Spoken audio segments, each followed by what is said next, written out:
निलेश राणेंनी भाजपवर आरोप केले आणि त्यानंतर रवींद्र चव्हाण यांनी एक मोठं विधान केले। 2 डिसेंबरपर्यंत युती टिकवायची आहे या रवींद्र चव्हाण यांच्या सूचक विधानानं एकच खळबळ उडाली आहे। तसंच 2 तारखेनंतर निलेश राणेंना उत्तर देणार असल्याचा सुद्धा इशारा रवींद्र चव्हाणांनी दिलाय। त्यामुळे कोकणामध्ये भाजप आणि शिवसेनेमधला वाद आणखी वाढण्याची शक्यता आहे। दरम्यान युती हवी की नको हे तुम्हीच ठरवा असं म्हणत श्रीकांत शिंदेंनी सुद्धा रवींद्र चव्हाणांना ठणकावले। 2 तारखेपर्यंत मला युती टिकवायची आहे। मी नंतर उत्तर देईन। हे खरं आहे का? पण निलेश राणे म्हणतात ते खरं आहे का? खोटं आहे। खोटं आहे का? तुमचा आपला प्रश्न 2 डिसेंबर पर्यंत युती टिकवायची रवींद्र चव्हाण म्हणाले।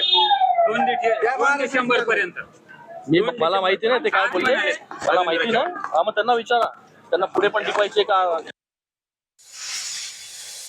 2 तारीखपर्यंत युती टिकवायची आहे म्हणजे मुळात नगरपालिकांच्या निवडणुका या 2 तारीखपर्यंत होणार आहेत आणि युतीच्या संदर्भात युती कायम असावी असंच म्हणणाऱ्यापैकी मी आहे आणि पुढे सुद्धा राहणार आहे। कारण महायुतीचं सरकार हे राज्यामध्ये आहे आणि तसंच ते प्रत्येक ठिकाणी असावं असंच सर्वांची अपेक्षा आहे।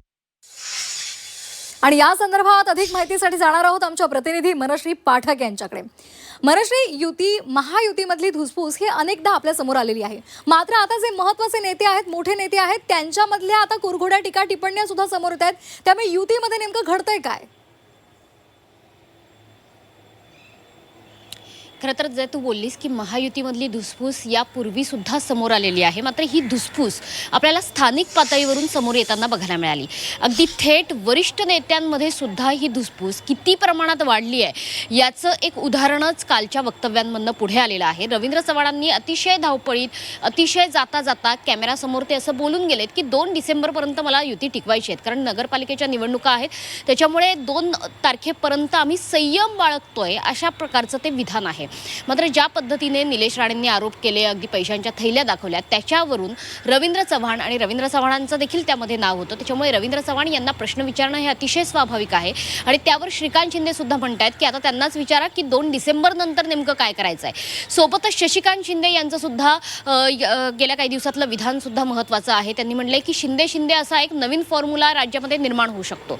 त्यामुळे येणारा 2 डिसेंबर ही तारीख अतिशय महत्त्वाची आहे। एकतर निवडणुकांच्या दृष्टीने तर आहेच आहे, मात्र सोबतच 2 डिसेंबर नंतर महाराष्ट्रात मोठा राजकीय भूकंप पुन्हा एकदा बघायला मिळणार का हे बघणं सुद्धा महत्त्वाचं आहे। कारण आतापर्यंत गेल्या 5 ते 7 वर्षांमध्ये महाराष्ट्राने राजकीय भूकंपच बघितलेले आहेत। मग ते वेगवेगळ्या प्रकारे बघितलेले असो, सरकार कोसळणं, पुन्हा नवीन सरकार येणं, वेगवेगळ्या युत्या होणं, आजपर्यंत कधीही कुणाशीही आघाडी होणार नाही अशा पद्धतीची ज्यांनी वक्तव्य केली त्यांनी सुद्धा त्याच व्यक्तींशी जाऊन आघाडी करणं, युती करणं, अशा प्रकारचे भूकंप आजवर बघायला मिळाले। त्याच्यामुळे येत्या 2 डिसेंबर नंतर पुन्हा एकदा सध्या सुरू असणाऱ्या महायुतीमध्ये मिठाचा खडा पडला नाही आणि तो समोर आला नाही तरच नवल म्हणावं लागेल। त्याच्यामुळे येणाऱ्या 2 डिसेंबर नंतर पुढे महापालिका निवडणुका आहेत। महापालिकेच्या पार्श्वभूमीवर सुद्धा आपल्याला वेगवेगळ्या प्रकारचे निर्णय होताना बघायला मिळतील। कारण एकीकडे महाविकास आघाडीमध्ये सुद्धा 2 ठाकरे बंधू महाविकास आघाडीपासून वेगळं जाऊन आपली वेगळी चूल मांडू पाहतायत। इतकंच नाही तर मनसेला महाविकास आघाडीत घ्यायचंय का अशी देखील दुसरी बाजूने चर्चा सुरू आहे।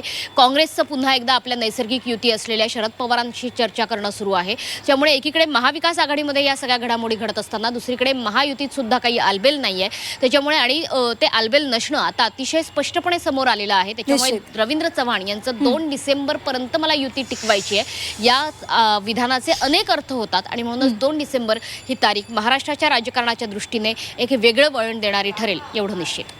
अगदी त्यामुळे आता या 2 डिसेंबर नंतर काय नेमकं होणार याकडे सर्वांचंच लक्ष लागलेलं आहे। धन्यवाद मनश्री दिलेल्या या सविस्तर माहितीसाठी।